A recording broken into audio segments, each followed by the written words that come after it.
પીતા હતા તોય મોઢે રામ રામ કહેતા હતા। અને હવે આપણે આજકાલના છોકરા બન્યા પછી આપણે ભડકાના ભગવાનને આપણે માનવાનો તો આપણે સાને માનીશું? ભગવાન કોઈ એનું જે રૂપ છે એ રૂપમાં ભગવાન નહીં આવશે। ભગવાન બાબા રામદેવનો જે ઘોડો છે એ ઘોડો લઈને નહીં આવશે કે એના હાથમાં ભાલો લઈને નહીં આવશે કે હું આવી ગયો। એટલે કોઈ સંતના રૂપમાં આવશે, કોઈ એવા સાધુના રૂપમાં આવશે, એ આપણને મળી જશે, એવા દર્શન થઈ જશે।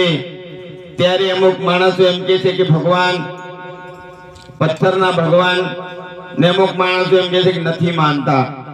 પણ આપણે એક દાડો આવ્યા છે અને પાછા જવાના છે। એટલે કર્મ સારું કરો, ભક્તિમાં ભેદભાવ ના રાખશો। ગમે એવી ભક્તિ હોય, ગાંડી ગૂંગી બેહરી બોબડી લૂલી પણ ભક્તિ કહેવાય છે। એટલે ભક્તિથી ભગવાન પ્રસન્ન થશે, ભક્તિથી ભગવાન રાજી રહેશે।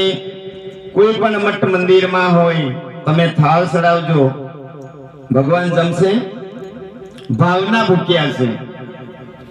એટલે ગામ કાકડ કિલ્લા ભવાની ગળેવા નાના પાવા એવી મહેર વરસી રહી છે કે લોકો દૂર દૂરથી જોઈને કાનડે સાંભળીને એમ કહેતા હોય છે પણ ખરેખર તે જગ્યા ઉપર જઈને જોવાય કે ખરેખર મહાકાળી માતા પાવાગઢથી ઉતરી અને એવા વેતા પાણી અને વેતી ભક્તિ મેલેલી।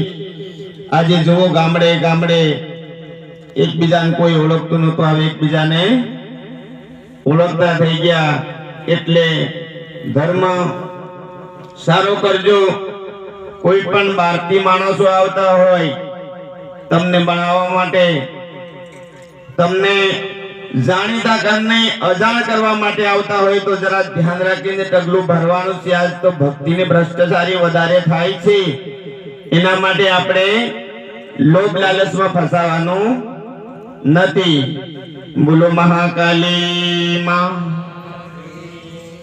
બોલો ભદ્રકાલી માં, બોલો ચામુંડા। હવે જરા ભજન કરવાનું છે બેનો, તાલી પાડવાની, એમ હાથ છૂટા રાખવાના, શરીર છૂટું રાખવાનું। આવા ધર્મમાં આવીને પછી આપણે આમ બેહીશું આમ મળીશું, મજા આવશે નહીં। શરીર છૂટું પાડવાનું। ભક્તિની અંદર તમે જેટલા શરીરથી છૂટા પડશો એટલું તમારા દુઃખ દર્દ વા પવન તાવ તેજારી માથા મતવાઈ કોઈ પણ વિદ્યાવર્ધન હશે, સામે ભગવાન બિરાજમાન છે, સામે માતાજી બિરાજમાન છે, એમની સાથે સાથે ગુરુજી પણ બિરાજમાન છે। એટલે અનેક ના દેવી દેવતાઓની તમારા ઉપર એવી નજર પડે છે। એટલે તમારા શરીરમાં જે મંડપ નીચે બેઠેલા વ્યક્તિઓનું કોઈ કઈ કામ બાકી રહેશે નહીં। એટલે જરા તાલી પાડવાની, એવી આનંદથી ખુશીથી તાલી પાડવાની।